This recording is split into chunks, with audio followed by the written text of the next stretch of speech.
targeting central Gaza earlier in the day. Moscow-backed officials governing the partially occupied Ukrainian territories of Kherson and Luhansk claimed that Ukrainian attacks had resulted in at least 28 fatalities. Throughout the night leading into Saturday, Russia and Ukraine continued exchanging drone strikes against each other. A man physically assaulted Danish Prime Minister Mette Frederiksen in the capital city of Copenhagen. Reports indicate the assailant approached Frederiksen and struck her while she was walking through Indre By, the oldest district of Copenhagen. Kia America has issued a recall and is advising owners of 2020 through 2024 Telluride vehicles to park them outdoors due to a fire risk. The National Highway Traffic Safety Administration stated that Kia is warning owners to park their vehicles outside.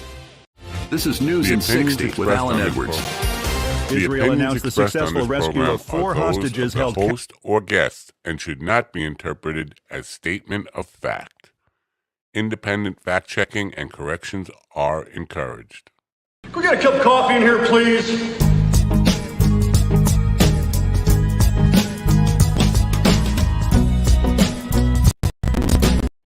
All that show up makes you want to play. Hot secret.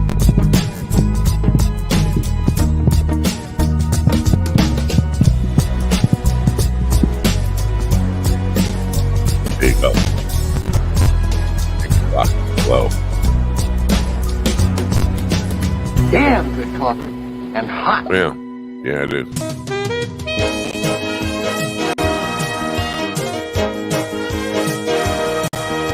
Mind Dog is your mind's best friend. Wake up, America. You've got a dog that needs walking. That's right, sunshine. Just put on a big pot of strong coffee and get ready to type your little hate mail with your opinions about kumbaya and flat earth insanity. Stand-up comedy? You want stand-up comedy? Well, we've got sit-down comedy. It's time for coffee with a dog. You make me laugh. Oh, yeah. I make you laugh. Ha ha. Go ahead, laugh. I am making you laugh. You don't think you're cooperating. Fine. Stand up, yeah. You're going to rock on. People listen to me.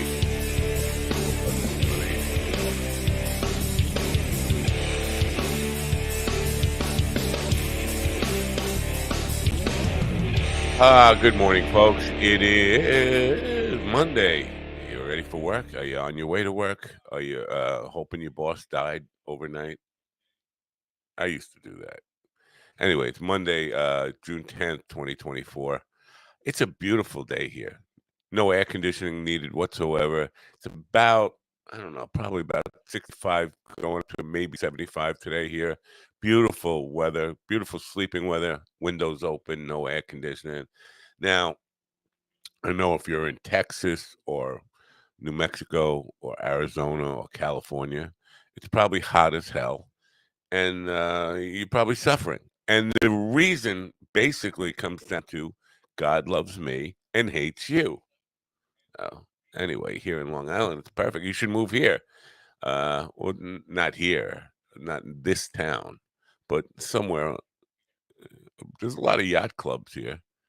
That's one good thing. But you have to have money for a yacht. But this economy, hey, who's got money for a yacht, right? Well, apparently, everybody except me, played lots of.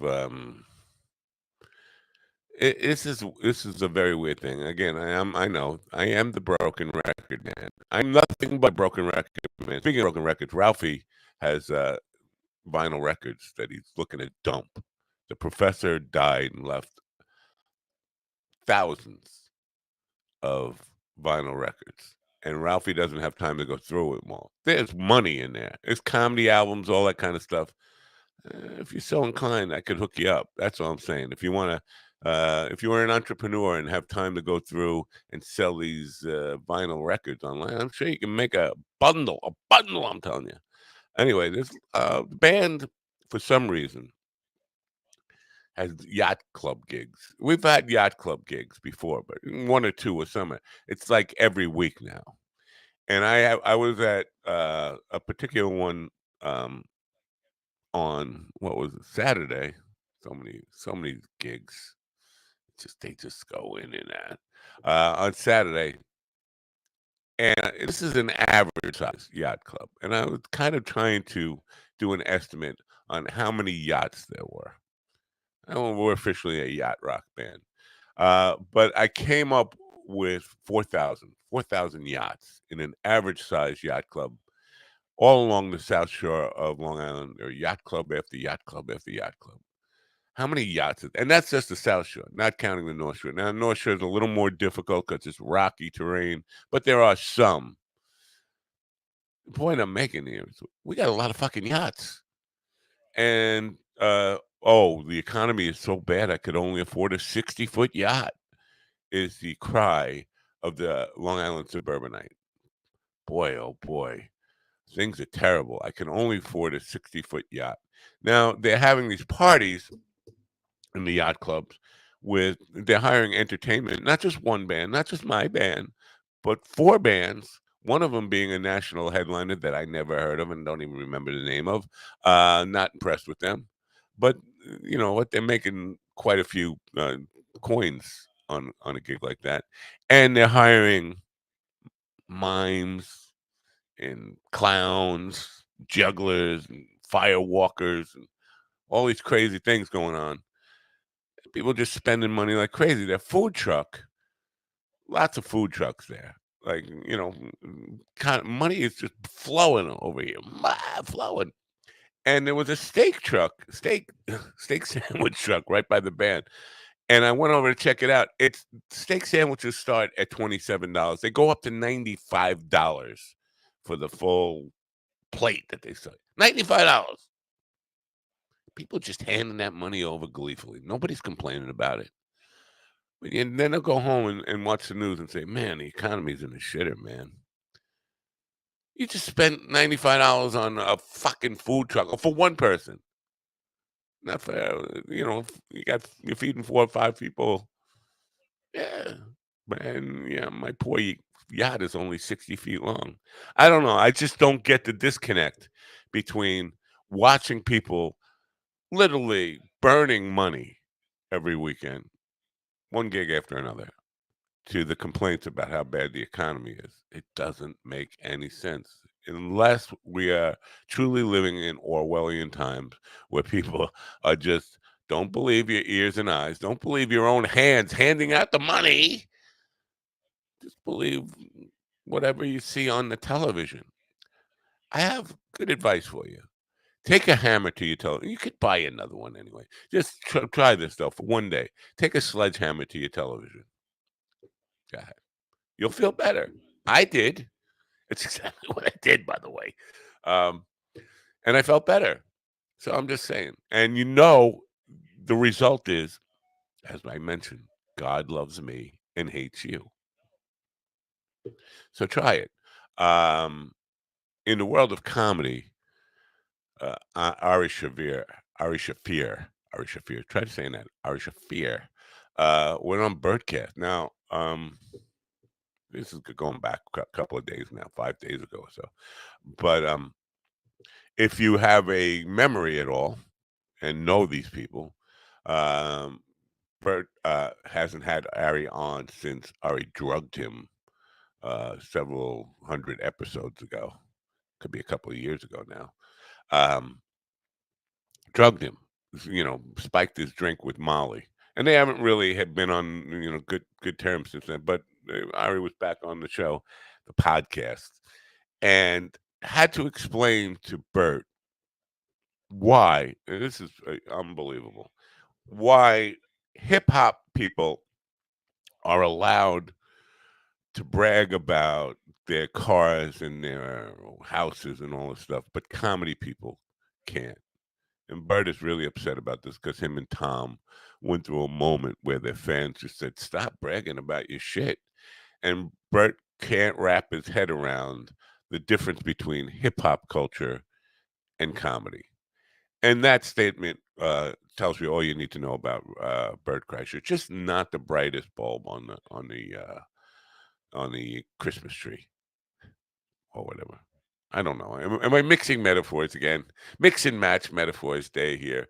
Anyway, we have an unusual kind of week for you. GD, I know GD loves dick. Can't get enough dick. We have some dick from down under, but not on the morning show. It will be on the evening show, and I'll invite GD because I know he can't get enough dick. And so we'll try to see if GD wants to get some dick on Wednesday night, just to feed him a little bit of what he craves the most, which is dick. But we have a very kind of weird week here. Some comedians today. We have Aaron Bullitt and what's the other guy's name? Ian Koranek. Ian Koranek, who is a New York-based stand-up actor, stand-up and actor, regular performer on Secret Poor, QED, Producers Club. Probably recognize his face if you have one of those boxes. What do they call it? Oh, television. He's been on commercials and stuff for quite a bit and been around. So that's what we have today. And then we have some authors, we have some politicians, we have some crazy stuff going on all week. Should be a good week. And again, you will be suffering if you're anywhere but here. You will be suffering in hellish heat while I just take it easy and drink my coffee and enjoy the day. Anyway, if you're depressed about anything I just told you, you can get some Mind Bloom, chill out, psych out, man. Anyway, my cousin, who was on the Warren Commission, actually tweeted out the night before the Warren Commission said that Lee Harvey Oswald was the sole gunman. My cousin tweeted out that he was on Mind Bloom when he shot the president.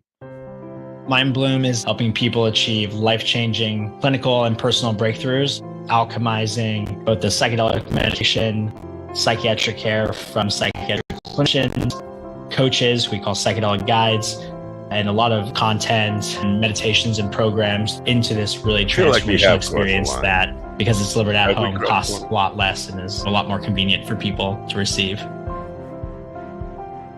Yeah, Mind Bloom. The link is in the description for all the sponsors and all these seat-stealing people that are around. Anyway, the gentlemen are here now. I'd like to introduce you to Ron Kane, also known as the king of the Albuquerque, New Mexico comedy scene.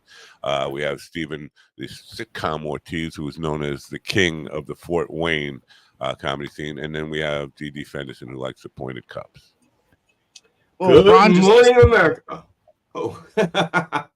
Good morning, America. MindDogTV.com. Father's Day is a week away. A way to great Father's Day is to buy your daddy a gift from MindDogTV.com. What the hell's going on with Ron? All right. If you don't have a daddy, you can pick one from our huge selections of daddies. MindDogTV.com. Now, enjoy the suffering, if you know what I mean. I know what you mean.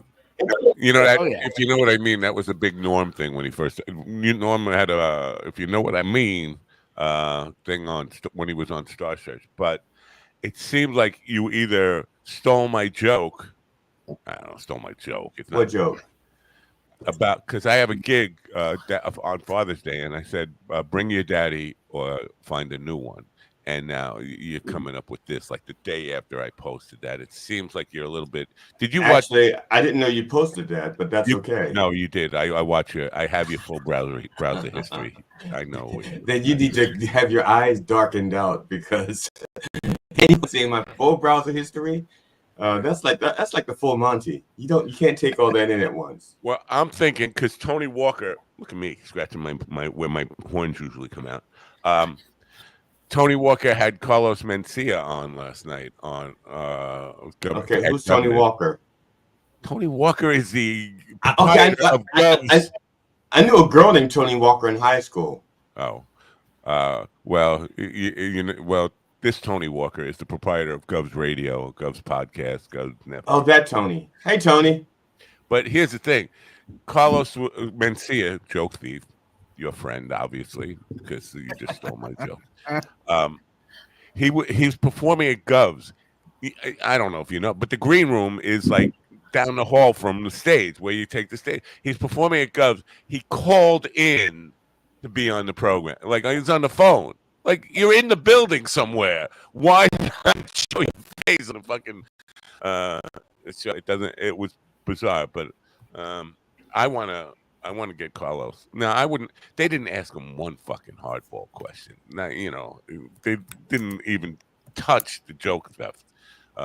You can't talk to Carlos Mencia and not at least bring it up, right? I don't know. I don't follow him enough to even know that he stole jokes. Oh man! Oh man! Really? You really just beat you. Go hit yourself in the face with a sledgehammer. Yeah, go dry up in a lake somewhere. Yes. Go hit yourself in the face with a sledgehammer and come back. Do it. What are you waiting? My sledgehammer's outside. I'm not going to get it. There's a guitar behind you. Use that. Hell no. I've broken one guitar, actually two, but one on purpose. And that's enough for me. Yeah, you completely changed your background there. But what happened? Like, what'd you do? I didn't come. No, actually, the thing, it's over there. I didn't feel like rolling it over here. This is my sledgehammering arm, and it's sore from putting trees in the ground. But it's also my arm that I use to pull things with in the room. And so, because everything is over there, I can't. I'm wearing my trees. I put two trees in the ground yesterday. I put 2 trees in the ground. Pawpaw trees. I planted 2 pawpaw trees yesterday. Well, you didn't. No, you did not. Just in time for Father's Day, huh? You did not. They're 18 inches tall already. How could you have just planted them? Because they were in a pot on the deck. Okay. They were in a pot on the deck. You didn't plant seeds. You put the trees in the ground. Trees that I grew them in pots on my deck, and I wanted to keep them away from the deer that would eat new leaves. And so, and the other trees I have started in the back, they didn't grow very well. So I decided to keep them on the deck until they were grown enough to survive on their own in the wild. Well, when you have Carlos Mencia over, you have to watch out because he will steal them. They're not jokes; they're trees. He'll steal anything that's not locked down. Is that a racist joke, Matt? Doubly. It's a brown guy stealing from a black guy type of racism. So you mean an average day in Brooklyn? A brown on black crime. Damn. I can't even say that. Happy. Now we crossed the line? I don't think so, no. Yes, I know. Yeah. So they would not let my people denied me yesterday. The Papusatucks? The Papusatucks? They denied me. Now I have to drive. You moved into the reservation yet, obviously, but so I have to drive 30 minutes to get there, and I got there, and they said no, you can't. Oh man, did you still get white weed? No, I had to drive to the black market guy to get Kaboom. I didn't know y'all had blacks in that area. Let's say you have blacks where you live. That's cool. Or is it a market to sell blacks? No. No, that's in Alabama. It's a. And the deals are on Tuesday. Yeah. It's a black market guy who is a white guy who doesn't really like black people, except he has 4 black friends from kindergarten that he likes to, I don't know, keep around to prove that he's not a racist. Anyway, I got Kaboom from him. Now, Kaboom, if you don't know. It's that game. No. It is. I thought that was a cleaning product. Kaboom is the New York State Cannabis Cup winner. Cannabis Cup. I got it. Be like a cannabis bowl winner or cannabis ball I got it winner? in a bag, but it's a cannabis Cup winner. So it's not white weed; it's green weed, but it is. It's a champion, a certified champion of. So maybe all I'm saying is maybe the Papusatuck, my people, rejecting me was a good thing. Was a good thing on a Sunday. Now the reason they rejected me was strawberries. What? Strawberries, yeah. They shut an entire reservation of weed selling houses down for strawberries. Strawberry festival. That's I mean, honestly, You that's could kind never of gay. you could never do that to coke dealers. Hey, we're gonna stop dealing on Sunday and sell strawberries. You can only do that to weed sellers. Yeah, because if it was coke, they would just slice the strawberries and put lines of coke on the strawberries. They would. Why can't you They would market it that way. Strawberries and weed. Yeah, I'm here. I'm here for the weed, but give me a bucket of strawberries too. Why not? Have you ever tried smoking a strawberry? It doesn't work. That's because you're not using the right kind of wood or smoker. Okay, if you can smoke meat, you can smoke a strawberry. I tried it in my crack pipe. That makes sense. Right. Yeah. There's not enough room to rotate, and it takes like 12 hours to smoke a good strawberry. Time is short, and so is Joe Rogan. So let's move quickly into. Do you want to kiss Ron's ass and say what you are now the greatest comedy show producer in the Southwest? He's like the mafia comedy king of Southwest America right now. Yeah, Ron, we kissed the ring. We kissed the ring. All right. No, thank you, guys. Not the cock ring. Not the cock. Get the child out of the way. I'm talking about cock rings. She doesn't need to hear that unless she already seen your collection. But so, all kidding aside, and when I say aside, I mean like really just right here. Your shows went very well. You kind of packed rooms in a strange land with no Papoosatuck in sight.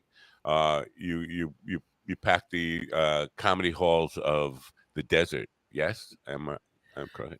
Yeah, it is. It was actually a really good weekend of comedy. On Friday night, we performed at Dry Heat Comedy Club in downtown Albuquerque, and that turned out to be a great show. They had the room about packed. The room was about full, and that was just a great night. And Josh closed that out with a 15-minute set.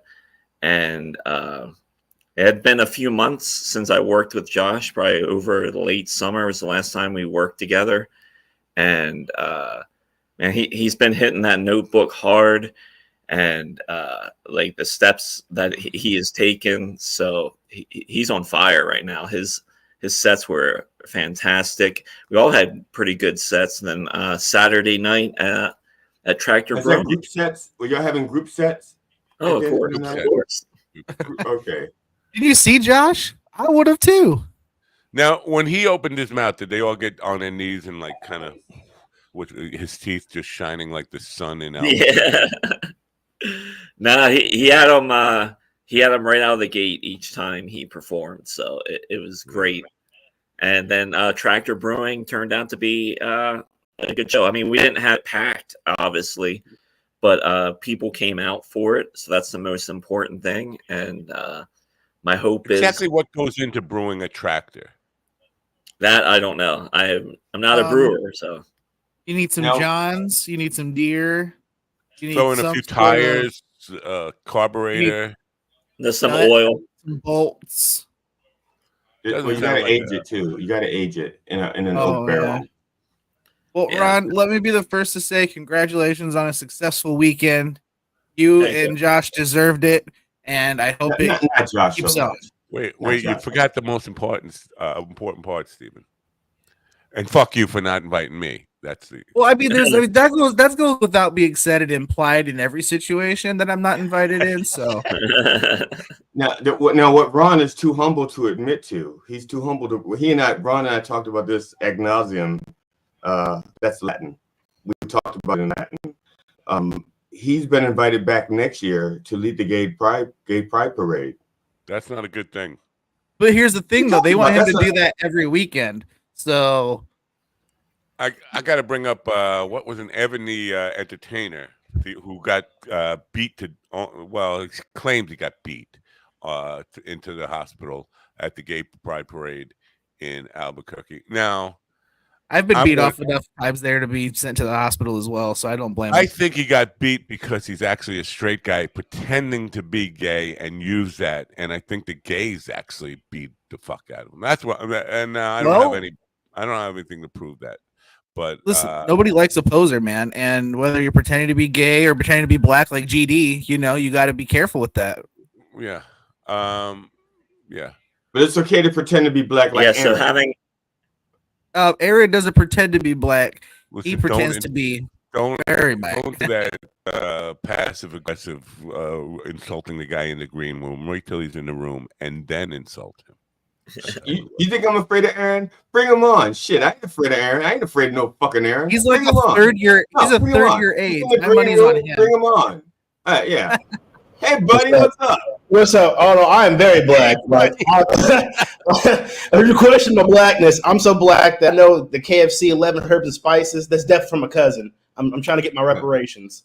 Yeah. So Aaron, my man, my best buddy. What's up, man? I have a. If you haven't considered this, I have a suggestion for a name for your first or second comedy album, CD, movie. Mm-hmm. It's called Bite the Bullet. What is it? Bite the Bullet. Bite the Bullet. Oh, that's dope. Yeah, and then it's got your hands on your crotch like a Michael Jackson kind of thing. And I wouldn't mind not going over well.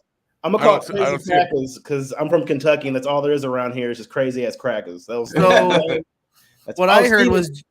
Did you get my message on Instagram, by the way? Yes. Okay, cool. Wait. Yeah. Yes, I did. Yes. Thank you, sir. Yeah. Why are you private messaging him on Instagram? Oh, because he said he wanted to do a show, come out to Louisville, and he wanted me to look at some clubs, and I was just like, all the clubs are packed, and if you want to do a bar, you have to do a deposit. So I ain't trying to do y'all like that. So I'm like, you go. We have these sophisticated ways of contacting people now called email, text messaging, and if you're old. Right, when you're young, fucking weirdo. Come on, man.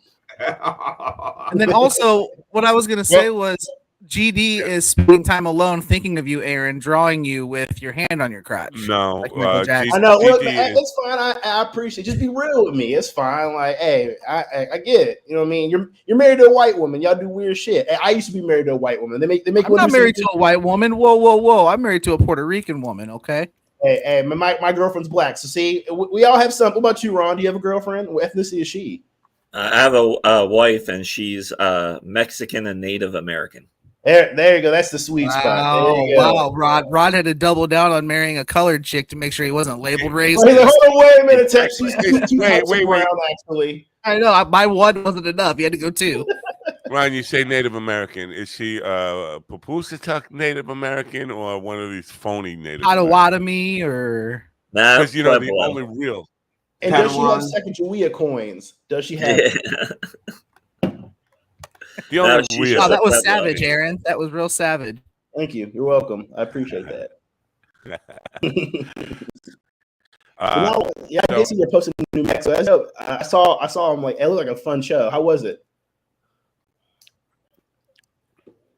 Hello? Wait, you dropped out. Oh, I'm not used to people. I saw your show in New Mexico. How was it? Are we showing gang signs here? Jesus Christ, man! No, this is sign. I'm like, I go undercover as Klansmen. They know what this is. They're like, get That's an off the Riddick hand job. Right. Like, hey, get that nigger. Get him. He's over there. No, the show turned out great. Okay. Even though the biggest event happening in Albuquerque all weekend was the Pride Festival and the Pride Parade happening on Saturday. We still had walk-ups and we didn't fill the place, but it was a good turnout. So I'm happy with it. Well, let me just say during Pride Week, Pride Month, whatever, there are no walk-ups. They're skip ups. That's true. And some of them are sachet ups. Hey, I don't care if they come. I don't come there if they come to the door hopping or standing on their hands. I don't care as long as they have money. Yeah, that's pretty much what they do. So yeah. Anyway, what's happening in your world, Aaron? Any big news? There's big news breaking, right? There's big news break. I've actually decided to step back from stand-up, and I'm actually working on Space Jam 3 with Caitlin Clark. That's what I devoted so much time to it. Yeah, I'm telling you, it's going to be a hit. But this time, instead of aliens coming down to Earth, Caitlin goes up there. I'm called Cornfields of the Court. It's gonna be a big hit. Like, I've dedicated a lot of time because this WNBA shit is fantastic. I love it. Like, I love every second of it because they're trying to do the whole Larry Bird, Maggie Johnson, Caitlin Clark, and Angel Reese. Which, if you're gonna do that, then at least let them do cocaine like in the '80s. That way, it'll be more entertaining. You know what I mean? That's why I use that narrative. So you watch the WNBA. About I'm actually watching it. I'm generally like, and it's funny, I don't hear comics talk about this, but I think it's great because, like, it just shows you that racism still sells in America. It does. Like, there's nothing more, and they're only mad because there's not a white, like, American man that is good in basketball. It's all these Don shits and shit, like, you know what I mean? So I think they take that narrative, which I don't know. Like, is anybody else just tired of the whole black-white shit? Like, just let these broads just play. It's fine. Let them go. And then now people are mad because they're like, Caitlin Clark's not on the USA team. And I'm like, she's a rookie, dude. Like, I would, if I'm fighting for democracy and a participation trophy, I want a professional. But it's not all about race. So some of it's just rookie hazing. Some of it is about girls with dicks too. That is true. There might be a couple. There's some strong looking power forwards in the WNBA. Here's the deal. None of these dudes who are screaming about Caitlin Clark or whatever's going on in the WNBA, none of them ever mentioned the WNBA before. I mean, they don't watch it. They probably can't even name the teams in the league. I can't, except the Liberty, which I was around for when they got started. I couldn't name any other team in the WNBA. Can't name any other players other than Caitlin Clark. But it's this whole outrage now. It's like, come on, man! You never even fucking watched it. You can't name any players. You don't know any team. You just, again, it's just it's something racial to get excited about, or something. Anytime there's well, she used to be a guy, and that's why she's so good. That kind of it's all bullshit. I call them bullshit on everybody who brings it up. These are probably the same. These are probably the same people that complained about the Barbie movie. You know, they didn't have to see it. They didn't have to go watch it. They didn't even have to think about it, but they did. They complained and bitched. Yeah. Weird way to come out as gay, but they did it anyway. I agree, and I'm just like, I mean, and I'm man up to admit, I never, like, there was one time when I was in, like, middle school, because she plays for the Fever, and they were like, I won this competition. They were like, you won. I'm like, yeah.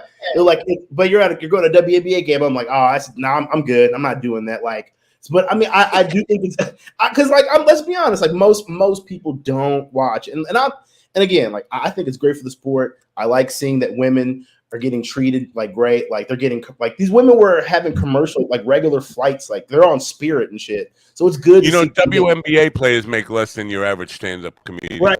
I think it was like Caitlin Clark. I think the most she get in her contract was like $70,000. But I mean, yeah, on the back end she gets all those endorsements. But I just find it so funny because I'll give her something on the back end. I'm sure you will. But no, I think that's. I think Mind Dog T-shirt.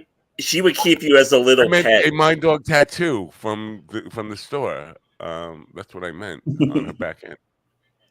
But no, I agree. I just think that these people they're just so mad because, like, first of all, it's basketball. Like, it's rough. And is the WNBA, there's a lot of other white players that are as good, even better, but they're so focused on her. And I just think you're allowing a space to where you're so worried about her where it sets her up to fail. Because if she doesn't live up to his expectations, then it's the Negroes' fault. They were too mean to her. But if she does win, she'll be the great white hope. And I mean, it sells. Don't be wrong. I'm from Kentucky. Trust me. I know. I study white people. It's what I do there. Like, you think I go to comedy shows? I'm an urban sociologist. I look at shit. And he also takes a course in whiteology. I do. God, that's why I came up with this voice, because I got to be able to. I can't complain like this. They'll arrest me. So I have to use this in my own way. But it's fascinating to see. And, like, I can't go like 15 minutes on like social media without seeing they're abusing Caitlyn. You're mad at her. I'm like, dog, she's only played like 5 games. Like, I'd say 12 games now. Just let it go. She's good. She's now, where good. do you find these white people to study? I go to Trader Joe's. As we know, white people have been replaced. I go to Whole Foods, Costco.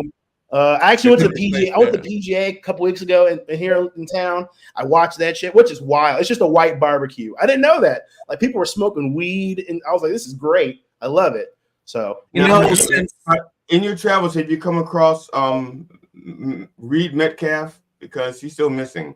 He's still missing. I don't know who the guy is, dude. I haven't seen him on a milk carton or nothing. I'm concerned personally. You know what? Have y'all talked to him? Like, I know you're still trying to do that show, but well, no, because the date for the show is passed. He was talking about doing it in the first week of May. As a matter of fact, because he wanted to do that show, I moved one of my shows to a week later. You know, because he was talking about want to do that the first week of May. So I kept that week open, but he disappeared. Yeah, if you're, this is one of the mysteries. This should be on Unsolved Mysteries or something. Reed Metcalf. Most of his social media stuff has been shut down, and he's kind of just disappeared. I don't know if he was ever a real person. If you Google I was wondering him, if it was witness protection. You think it could be a case of witness protection, and he blew his cover trying to produce a show? Yeah. But also, if you Google him, the first thing that comes up is his appearance on this show, and that's, but that doesn't say a lot for credibility because we have fake people on all the time. Aaron's not even real. I'm not. This is a diversity illusion. It's a green screen to make him look like a colored fella. Like, exactly. Like, I'm trying to get this money out here. Fuck that. Yeah, my name's really Eric. It's Eric actually. Yeah, this is an elaborate blackface. Very elaborate. He's going after reparations. Get him. Exactly. No, don't fund me for Reed. No, I feel like Reed went missing mostly because when he trying to like save a black church, they were like, "Hold on, now, Kentucky." Yeah, he was. He was trying to. You can't do that shit. Don't help the niggers. A historic black church. That's what the show was for, to help that. I'm not gonna lie. As soon as I heard that, I went, "Oh, okay, this man's nuts." Like, white person helping black people in the middle of the country. Okay, that's interesting. But right in your own backyard, you had Stax Records. That was started in Memphis. Man, that's like couple hours away. It's not really my backyard, but close enough, I guess. Yeah. Well, they're neighbors. If you tear the fence down, you can see them. Be a good neighbor. But once you pass the Fort Colors Only sign, it's fine. Once you get past that, then you're good. The Mason-Dixon line. But Stax Records came right out of Memphis, and I can't remember the guy's name now. They were black, and no, the guy who started Stax was white. Mm-hmm. He and his sister. They were white. So we get it. His sister wasn't white. He was. You have HBO Max, GD. We get it. You see in the documentary. Yeah. I watched it several times. I actually did. It's actually really. I love Isaac Hayes. Actually, like he's like I think he's pretty dope. But what I found so funny about that documentary is more like, What do you say, sir? He's a bad mother. Such a no, I'm talking about Shaft. See, you're testing me. I like it. I like to keep you sharp. That's good. Yeah. I don't know who any of these people are. You know who Mo Green is? Ron knows who Mo Green is, except he knows the wrong Mo Green. You know who I am? I'm Mo Green. I made my bones when you were still banging cheerleaders. He's like, I don't know. Come on, man. No. Godfather? No. Yes. Yeah, Mo Green is on Godfather. He was in Godfather 3. No, he's Godfather 1, the first one. He was Bugsy Siegel. Mo Green is actually really Bugsy Siegel. It's a fictitious name they gave to Bugsy Siegel, the guy who founded Las Vegas. Pretty much founded it, and also found a bunch of bullets in the process. Right. That's true. Oh, that sucks. Aaron Bullet. Yes, sir. We found he got Aaron Bullet in his eye. That's what he got. I did. Just straight in the eye. Straight. That's what I do. I always shoot straight. I'm American. Don't make that motion at us again. We don't need to see what your lady sees. You guys were talking about Pride Fest on the way. I was like, I just want to make you guys comfortable. That's the only reason. I'm very comfortable. Yeah, it's 65 degrees, not humid. Sun is shining. Unlike Texas and New Mexico and Arizona, where people are dying from the heat, because, as we've already discussed this morning, God loves me and hates everybody else. It's really true. It's 55 degrees here and cloudy in June. See that? God hates Yeah, you. it rained here overnight, and it's cloudy and all overcast today, and it's like 60 some degrees right now. Wow, what happened? Are they freaking out? No, today is only supposed to be like 79 degrees, I think is the high. But then tomorrow we'll be back in the 90s. Global freezing, global something. Yeah, where's this global warming I'm hearing about? It's so cold here. Hey Matt, you were talking that Bert Kreischer interview with Ari Shafir, which I have trouble saying. Ari Shafir, yes. Yeah, there's a little more to that. I think this would be good for us to talk about. I'm not sure if you guys seen that 90% of the time that he's talked to Joe Rogan has only been on that podcast. Right. And that him and Segura are basically just business partners at this point, if that. Well, Bert has complained about that on Two Bears, how, we never hang out except on the show. And like, all that stuff. It's kind of like us. We never hang out except on this show. Wait a minute. Who was I cuddling with last night then? Shut up, Genie. Promise not to tell anybody. That was Dick. Everybody knows you love Dick. Don't do that in confidence with confidence. Dick from Down Under. GD is a big. Ari Shafir, any the one that made that joke about when Kobe Bryant died, and that's him, right? Yeah, he made that joke immediately and just made an ass of himself. And then like recently, what's the joke? Now you've derailed Ron's point here about Shafir and Bert, and basically, Ari Shafir. You know what? For Ari Shafir to be the voice of reason in the world is a very fucked up thing, because this is a guy who will fucking spike his friend's drink with fucking psychedelics. But he's talking about how comedians are they've kind of sold out for everything has to be monetized. Every moment of our lives has to be monetized, and it's not worth anything unless we can like don't talk to me, man. We'll save it for the show. Save it so we can monetize it in some way. And I don't know if it dawned on Bert that he was actually talking about him and Tom, or he just was talking about life in general in the comedy world. But he was making some solid points about everything that's wrong with show business, or people who will perform now. They spend so much time wasting energy on, I got to be on this podcast, got to be on that podcast, I got to do reels, I got to, constantly put out stuff for people. And instead of working on quality and doing, and I don't know if Bert actually has it in him to actually work on comedy, but his fucking biggest joke is taking my shirt off. I mean, because he spends all his time working on how can I use this time to make money? How can I use my personal relationships to make money? And he's monetized everything, and the complaint about it is funny. Yeah. I mean, I think it's just business. I think a part of it is like, I mean, I don't look at it selling out. Look at it like you're selling a brand. People want to get to know you, and that's. I know last time we talked on the show was about business, and I know some people don't like that, but I think it just depends. Like, for example, the only reason I bought a boat ever, I saw it on Joe Rogan once, and I was like, oh, that's cool. Like, I'm obviously, again, I can admit that, and I think that people want that connection.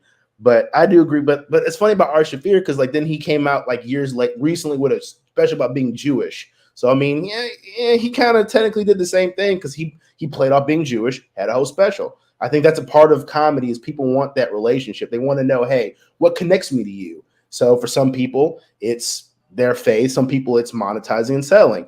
I mean, you got to make money. I mean, most comics complain anyways about how we don't get paid or money problems. So social media, it's just a way to make money. What do you guys think? I think it's Sunday, bitches. Where's my money? No, I don't disagree. I mean, I feel like it's really the modern day equivalent of, well, I wouldn't say maybe the modern day equivalent of, but it's really no different than just hitting the road and hitting every club and stage you see. You know, if you're just selling yourself to every microphone chance you have, it's really just going one step further with. So, if your wife goes to talk to you, do you say, "No, shut up, not now. We'll save it for the podcast"? 100% every time. Well, actually, we save it for the OnlyFans, but yeah. I just pull out my phone and hit the record button and say, "All right, start talking now." Yeah. This will be uploaded in an hour. Tell your friends. Fuck record. I just do this to people. So how do you feel? What's this? How do you feel? But don't I you do feel that all the time at gig. It's annoying. I know I'm annoying as fuck to people doing that, but I don't. I believe it or not, I don't post all that stuff. I keep it for myself to go hee hee hee. My own. I think Bert kind of has a point where he doesn't really say it, but he's just talking about just oversaturation, and I definitely believe in that with because since every comic does have a podcast, I'm guilty myself of that. But how much is too much, and have people finally reached that threshold where they're kind of sick of it? Because podcasts now are essentially like the talk, the cult shows. Yeah, the cult. How can I miss you if you won't go away? Yeah. And go ahead, Steven. Go ahead. My bad. Shane Gillis, I think, like kind of went the right approach. As soon as he started getting on all these other podcasts and he had his show going, he stopped putting out his own stuff, like to not oversaturate. Like his Gilly and Shane podcast that gets backburned. His skit series that he made that got backburned. So. But that could also be because he's out of material. Well, I don't know. I'm just maybe. I was gonna say the same thing, Steven. I was gonna say the same thing, and I think it's just, to me, it just boils down. I think it can show you who has personality, because I think comedy, yes, you got to write, but I think personality plays a factor. And some people are very personable, and some people are assholes. Like so, and I agree. It's funny. I actually did a small sketch series a couple of years ago with some friends, and that was one of the things we talked about because we were just doing straight sketches. And then one of the guys was like, "We should do a podcast." And I was like, I don't want to. I mean, it's cool. I mean, I feel like podcasts only really work for people who are really like okay, let's say like again, Joe Rogan or someone that has some type of like story. But if you're a regular person, like how many relationship podcasts are there out there? How many finance podcasts are there? And I think it's more like, what do you have to say? And I think for the average person, like, but if you're like a celebrity or you're a legend in your field, that's something I'd want to listen to, because I feel what if you're a legend in your own mind? That's called schizophrenia. That's a whole different thing. Different. Okay, but I just think, my bad. But I just think when it comes to that, I do agree though that it can be a lot. I just think it's how you do it. Like if you're promoting something or you have something to say. But if you're just a regular ass person just talking about your life, fine. But I just feel like most, I'm like a regular comedian, be like, just go on stage and do it, because that would be easier. But I don't know. I just think. Have you? Are you a viewer of Birdcast or Two Bears One Asshole or whatever it is? Two Bears One Cave. Two Bears One Anus. Yes. Are you a regular viewer of those shows? The Birdcast. I'm not a regular viewer of those shows. I'm not. Here's the deal. Here's what it turned into. Mm-hmm. Tune in for 90 minutes while we just are a constant commercial from it start to finish. Even though, all right, well, we'll start with a real commercial, and then when we come out of the commercial, we'll be pushing this product, which isn't really a commercial. They're not sponsoring us, but they are sponsoring us. And we'll talk about how this product works for us and how we're making lots of money on it. And basically, the whole thing is a 90-minute commercial. And their core fans were saying, enough of this. They're like, there's no entertainment in here. You're just selling us the entire time, or bragging about how fucking rich you're getting because you got these sponsors. Sometimes I feel like the podcasts have turned into that one moment of every stand-up show where the comic basically stops the show to pitch his merchandise. Like, hey, I'm gonna let's stop everything, and I got my shirts. Right. And they have a litany of stuff, and it's like, now it's time for my last. We are brought to you today, but I'm sorry, I'm kidding. Or like, don't you guys hate in the beginning? They're like, I gotta do these announcements before. Like, do we get it? We can just go online. We can look, but I'd say this. Or so you're saying, is it like one of those things where like they have the commercial, like they'll do the podcast, and they'll be like, by the way, this is sponsored by this. I hate when they just read from a prompt and it's like, I get you saying like 10 minutes and you're like, dude, just go with your subject. It's like that, but worse. So Two Bears, One Cave, and they sprinkle it in too. It's not just at any one part of the show, but it's just either Tom or his wife, or Tom or his Bert, just reading off of a page, and then it cuts back to the show. And then when it cuts back to the show, they're still talking about whatever bullshit they're trying to sell while they were still talking, like their vodka or whatever else. Then it'll go to another commercial. And then when they do have a guest, the guest only gets 20 minutes on a 90-minute show because the whole thing is commercials. So they're not even like strategic about it. They're just that. So you're saying that's the whole podcast is their promotion instead of the actually. Then that's shitty, because then I agree with you guys. Then why am I watching your content if you're not going to talk about anything? Like, at least with like someone like Joe, I know I mentioned his name, but like for me, I feel like that's someone that at least you for me, I took that, especially when he first came out, was like you learn something, whether it's about the sauna or science or Terrence Howard talking about quantum physics. Like, that's what I like in a podcast. But I feel like, especially with comedians, I feel like it's more about, from what I've seen, is people just like joking on each other, or just like, it's like small talk instead of it having a structure. And I think Rogan was really good when he back when he was in what was that movie, A Wizard of Oz, where he said follow the yellow brick road. Becky is saying, I got no problem with merch. You got to get gas money somewhere. I'm sure that's why Bert and Tom are doing it for gas money. Plane, maybe. Like, you know how much it costs to fuel up this plane? I don't disagree though. Like for a smaller comic, like, granted, I wish I had merch so I could have gas money, but like, yeah, it makes sense for a smaller comic. But when you're selling out arenas, do you really need to plug your shit all the time, constantly? No, you don't. For them, probably, because that means they're not making that much money from their tour. Because, like, again, you got to make, but that's a bigger picture of like, are they really getting paid? They're making money. They're making money. Bert and Tom are some of the highest paid comics out there. Like, and it's not just from their comedy; it's from all their side business deals. Bert has TV deals and movie deals. Yeah, and he gets how you going to promote that? Again, not to make it just about Bert and Tom, because God knows I've done enough about Bert and Tom. Okay, let's talk about Ron and Steve. Yeah, but they were born with silver spoons, both of them. Yes, Ron and Steve have been born with silver spoons. Most comedians are not. Most comedians who are out there doing open mics or trying to establish a career, working hard to establish a career, don't have trust funds to fall back on, and rich parents supporting them and paying, And when they say they struggled, and they talk about struggling was when you can only afford a $5,000 a month apartment on dad's trust fund, that kind of stuff. That's what struggling means to them. So you know what? They can merch all they want and pitch product all they want, but to kind of feel like they're not making enough money. Here's the problem. Greed is a natural human response. The more you make, the more you want. The more you want, the more you get, the more you fall in love with money and what it can do for you.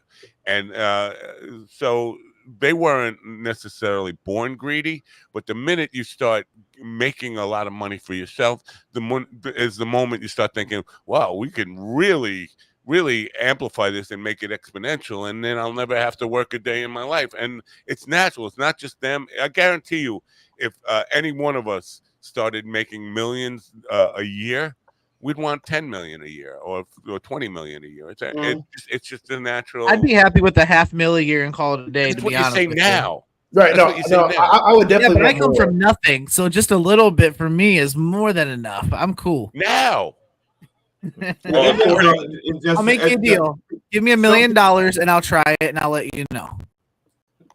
Now you sound like a other person who used to be a co-host. So here, give me $1 million.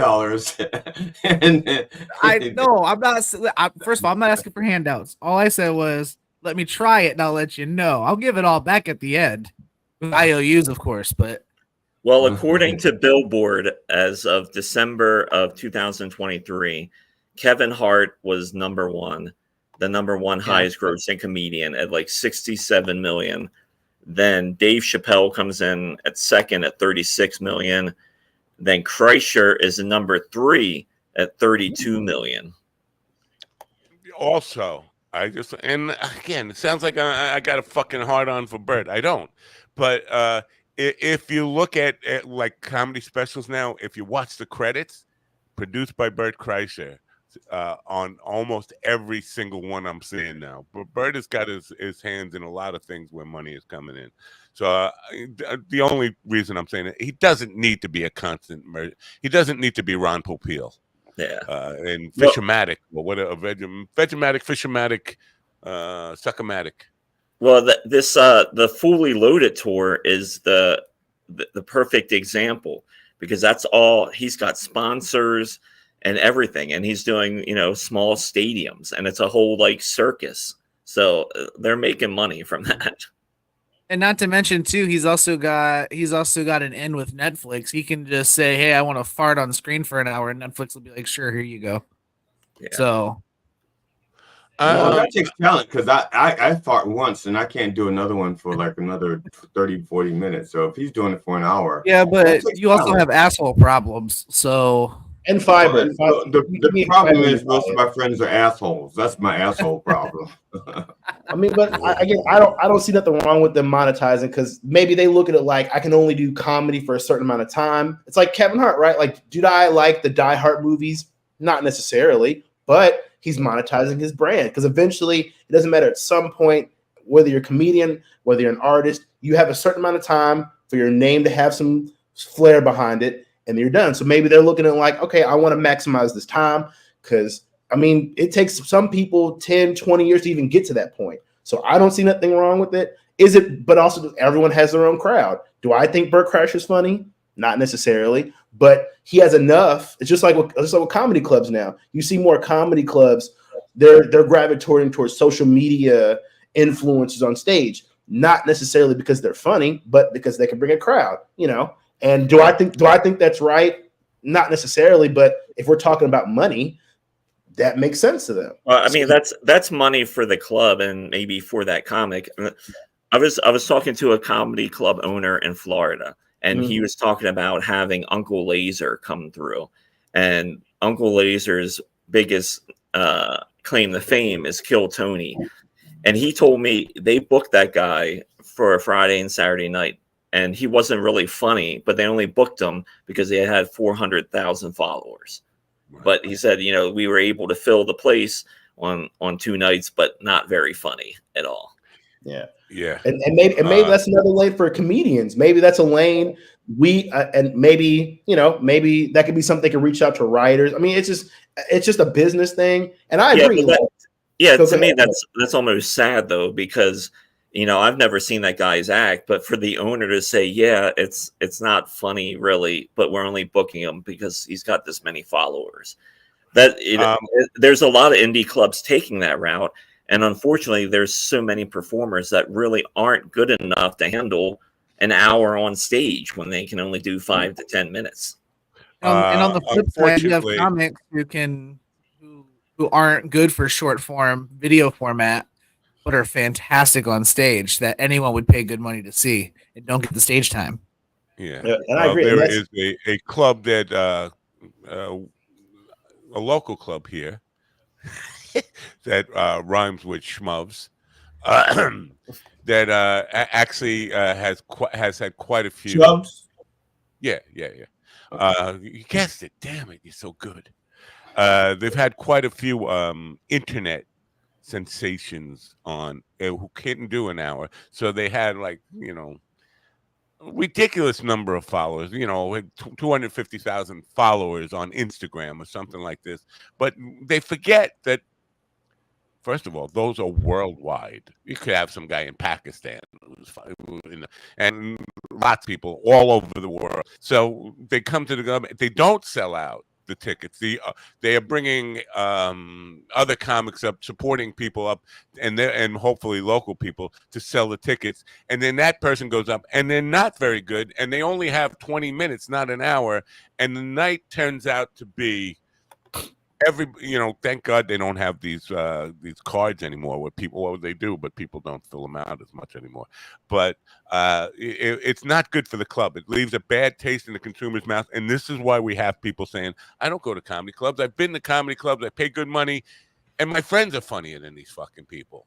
And so it's not good for business long term. It might seem like, summertime is really a difficult time to get people in the club. We might as well go this way. But in the long run, it's a bad business model to get involved in, because you're putting a bad taste in people's mouths for the product and service that you sell.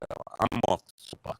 Yeah, I 110% agree with that, because like I've actually been to one. I forgot whose show I went to, and because club here at Louisville Comedy Club, and it was fucking terrible. Like it was to the point to where okay, again, like the person they did like 20 minutes of their actual, they just brought their internet personality to the stage, and that got people going. It's like Jerry. Have y'all seen the documentary with Jerry Seinfeld? I forgot the name of it. When he was starting back up with stand up, I forgot the. I can't think. Yeah, with Carney, whatever his name is. Yeah, or I forgot his name, but he said that. He said they only gave him. He knew, even as Jerry Seinfeld, they only gave him like 10 to 15 minutes of actual it's Jerry Seinfeld. But then when he actually started doing his stand up and material, they were like, oh God. So he still had to do that work, and I the same way as it's great, but I want to see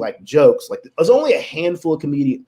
I know Desi Banks. I don't know if he's a brother, and then there's a couple of people, but I agree. Most people that do it, they just bring their personality to the stage, and it doesn't translate, and then it does bring the value down. But I think it's more the club's responsibility of you got to have a balance, or at least provide opportunities to where okay, you might have this internet personality, but actually bring some comedians, because some people do have their own openers, but I could see that more as an opportunity to have local comedians go up and show them, and hey, this is what you got to do. So I think just the business model of it, I agree, is bad, but I think there's always opportunities in everything, and I think in that opportunity it would provide. You made GD scratch his head. Did you see that? Yeah, go ahead. Yeah, go ahead. No. What made GD scratch his head was he had to pause for a second. It's about time for the news, but I don't know who Uncle Laser is. So which takes priority? Y'all want to explain to me who Uncle Laser is, or you want to play the news? Well, let's do the news first. The news is going to get bombed pretty quick, because I'll do the news, but we're only going to get about 4 seconds of news. Well, this is the news, and then I'm going to bomb them because it's like the most boring fucking news ever. You know what's in the news? Okay.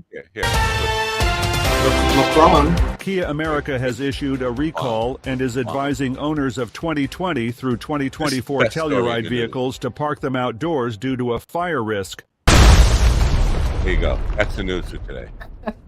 Kias are exploding. Back to you, Matt. Park your car outside. Don't park it in your living room, because shit. Okay, I'll be back, guys. Fuck. Well, I guess you could have a garage. Some people have garages. I have a garage, but that's beside the point. You park your car that's going to catch on fire outside. The thing is, they're not saying bring it back. We'll fix it. They're saying, you know what, it's going to catch on fire. Why don't you leave it outside? You talk about club's responsibility. Where's the car dealers or the car manufacturer's responsibility?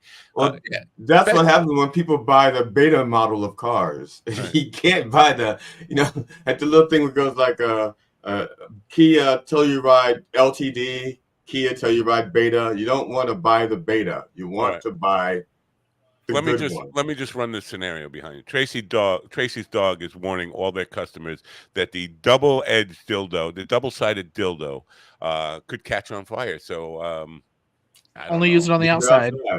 Yeah, leave it out in the backyard overnight. Just put a coolant system in there, then it'll be fine. Tracy's dog, I apologize for that. Right, that was false, fake news, as Donald Trump would say, fake news. But I just had to make that analogy. It's just bizarre. Parker, it's going to catch. Should we tell? Never mind. What? Should we say what? What? Ron, the stuff behind you is not lined up. Okay. Are you still are you still in New Mexico? Are you staying there in New Mexico? I mean, yeah, I'm here. I don't get home until the 18th. Oh, dang. Got another 8 days. That's what's up. Yeah, that's what's up, man. Yeah. And Albuquerque is actually a nicer city than you would think. Like, it's actually like light. It's actually really a dope city. Have you found the reservation yet? City.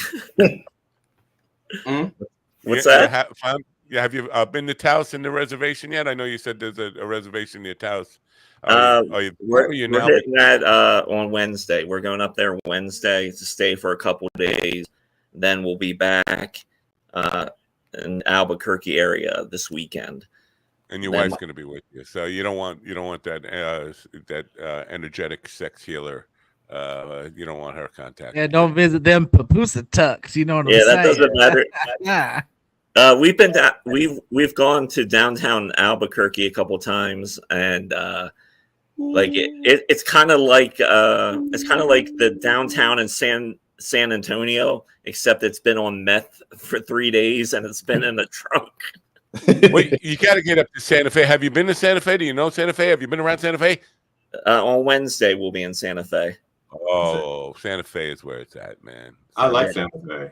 Yeah, it's one I could have moved there if they didn't have these. They have these trees. They have these birds that fall from the trees, and they are so hard that they will puncture your tires. They actually have special tires, so when they run over those birds, they don't like get flats all the time.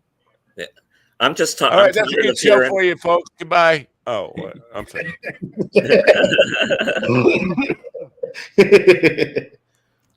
Yeah, I found out the state motto actually, or the motto of Albuquerque is "Later Mañana." Hey, Ron, did you try like the green chili burger they have there? No, I haven't tried that yet. Okay. Is there a difference between the green chili burger and the green roadkill burger? Because they kind of taste the same. What's less gaming? But the effect on your bowels is different. That's special sauce. What I do love about being down here, though, is the food is actually seasoned, and like when you get salsa, it actually has a bite to it. It's not like back in the Northeast where there's like, oh, here's some salsa, and it's basically almost tomato sauce. With a hint of onion. Yeah, that's about it. Or is it not watery where it's just fucking? This is. I was gonna say, yeah. I was gonna say here in the Midwest, it's water with chunks of tomato and onion in it. It's awful. It's just bath water with tomatoes in it. It's horrible. This is homemade. Yeah, in your toilet. It's terrible. Oh my god, it's really bad. Now, what other condiment or food at all is actually a genre of music? There you go. I don't even know who that is. No, salsa is there. Well, there's isn't tango? No, that's a taste. Never mind. It's more of a sensation. I get you tango. It's more of a. Yeah, that's not a condiment. No tango. Yeah, so pepper. Or with a pH level that's off, it's tough.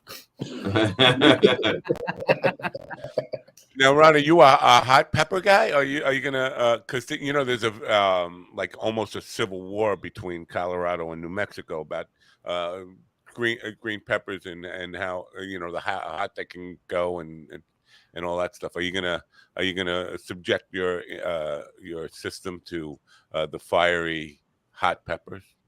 Yeah, I've had some hot stuff down here, and like I said, it's just made well, so it's not about like, oh, everything is on fire. It actually adds. No, they eat the peppers just the peppers, not like in a dish or anything, just the hottest peppers they can have. And there's like a contest to see who can go for the hottest. Yeah. And No, I don't know how they measure that shit. no, some of my wife's family, they will eat jalapenos straight. They'll just grab them and chew it. Like, jalapenos are for babies, man. I don't eat like ghost peppers, Carolina Reapers, not the pussy peppers. Right. Like, ooh, that could be the name of an indie band. If your insides are bleeding after you didn't do it right. I'm sorry, if you can't touch your penis after eating one because your penis will burn, then that's pretty tough. Hey, I have a video on my TikTok where I ate a Carolina Reaper straight. It was horrible. It was horrible. I thought you were gonna say when you touch your penis after. Well, I did that too afterwards, but I just did it to feel something again. Put that video on your TikTok. That will go viral. Here. Oh, that's on my OnlyFans. Hit me up for my premium snap. All right. Whatever. All right, Bert. yeah. I've met so many comics from Denver this past weekend. Just so many comics from Denver were in town. So many. Yeah, it's like every other one.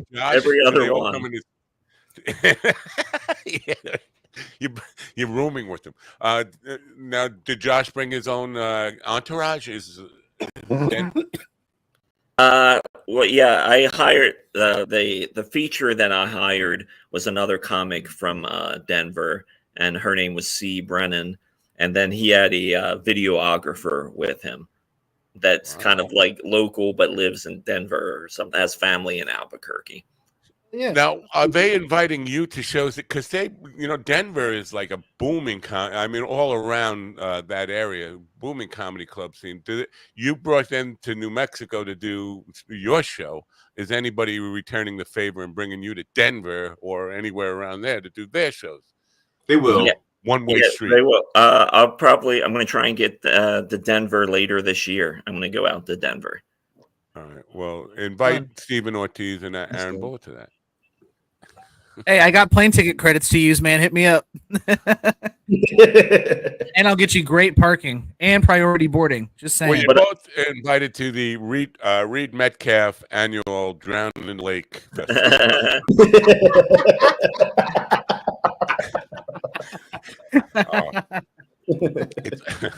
It's almost time to bring in our next guest. You guys, Aaron, you want to hang with us? You're free to hang with us, but we don't have a layout for 6. But I'll try to. Oh yeah, we do. Do we? Yeah, we have a layout for 6. If you want to hang with us for our next guest, you're free to do that. I'm down. Hey, don't threaten me with a good time. I'm always down to clown. All right, just try not to talk. I'll do what I can. I'll do my sign language. I'll do it. I got you. Can't have gang signs until 10:45. I told you. This is for the clan. I told you already. This isn't the clan cookout. There's only 2. Right. Hopefully, he's not black. Unlike you guys, it's time to meet a comedian who doesn't suck. New York-based stand-up and actor. Wait a minute. If he doesn't suck, how does he get headlining gigs? Yeah, that's some bullshit. Yeah, because you got to suck to get headlining gigs. At least that's what they told me. Okay. Or you have to suck something for some people. Right. For some people. Right. Full Diddy. What's he got, an agent or something? Does he make money or something? What a bitch. New York-based stand-up and actor Ian Kornick is our next guest. He's a regular performer at the Secret Pour QED, which I don't know what QED is, and the Producers Club. He's been commercials for Snickers because you're not. He played Betty White. He's the one that played Betty White in the Snickers commercial. Oh, I got to talk to you about Betty White in a minute. He's done commercials for Snickers because you're not yourself when you're hungry. She loves playing with the paint. And the Lion's Den adult toys, which I believe he could probably be the new spokesperson for Tracy's dog. He's here. Say hello to. Well, let me do this. Ian Kornick. Ian, first of all, am I pronouncing your name right? You are definitely not. It's Koronic. Koronic. I'm sorry about that. Well, I apologize for that. Are you in a hospital? Technically, I'm in a rehabilitation center because of my debilitating smack habit. No, I'm. This was obviously I booked the show, quite a while ago. In the intervening time, I got hit by a car. Yeah. Oh shit. That's commitment. What was it after coming off stage? Somebody didn't like your act and said, "I'm going to fucking run this guy down." Or was it before the act and the next comedian on the roster wanted to take you off so they can get more minutes? Yeah, Aaron, I saw you behind the steering wheel. I know you want an extra hour, but this isn't the way to do it, man. You definitely beat me. I was like, damn, I knew I should have did something. I was like, God damn it, that guy, you're good. I already knew it. You're good. Usually, I'm the one that's coming to the show in a hospital bed. This is weird. Yeah. That's what I was going to say. He's stealing your screensaver or whatever. I have to say though, he's stealing your jokes, Steven. He's stealing what your the shit? You're gonna take that, Steven? Well, I'm gonna take it sitting down. That's for sure.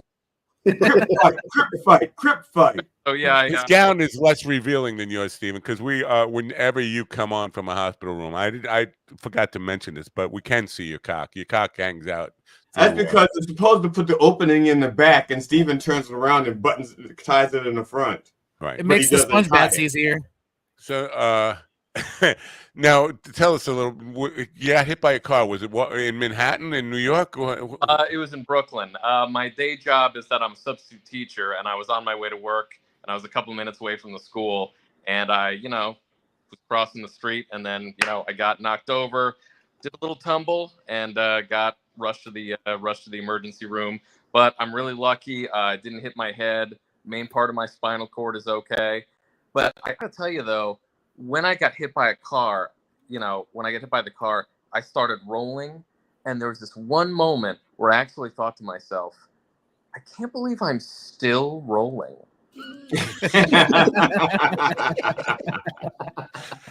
Yeah, wow. Now the guy who hit you, money? Did he have money? Yeah, he wasn't exactly driving a really nice car, so I don't think it's not worth to sue him real bad, But he may not put his money in cars. He could put his money in something else because he's not a car guy. Just a little bit of advice for anybody who might be listening out there. If you're going to get hit by a car, make sure the person driving has some money. That's all. Just check their bank account, check their bank statement before you get hit. That's all I'm saying. Because this is a dream come true, to be able to get to sue somebody and still be you're going to recover. I'm assuming you're going to recover fully and not have any long-term effects from this. This is the idea. This is the perfect setup for somebody in the arts, is to have some income coming in off of some fool who just couldn't hit the brakes in time, and then you can do whatever you want for the rest of your life. Well, he may have to lose his beard. The doctor says that Ian may lose his beard. Let him speak. Oh, yeah. Sorry, Ian, your turn. I'm really concerned that they're going to show this at the trial as evidence that I faked the whole thing. He's fine.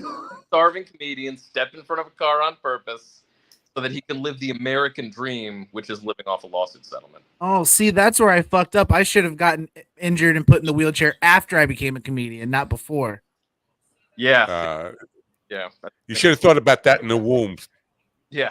Well, I remember being in the womb, and I remember thinking about it, and I was like, no, this is a good time. Not somebody else's womb. I'm talking about your mother's womb. Oh, okay. So I want to talk to you about this adult toys commercial. Oh, yeah, please. Is this on television, on regular broadcast television? Because I don't have it anymore. I'd be shocked to know that they are actually having adult toys commercials on television, or is it just like an internet thing? I think it was probably just on the internet. I mean, I've definitely never seen it broadcast on television. I also pretty much streaming, but I also have the cheap version of streaming where I still have commercials on Hulu and Peacock and all that. Right. But I've never actually seen it broadcast. But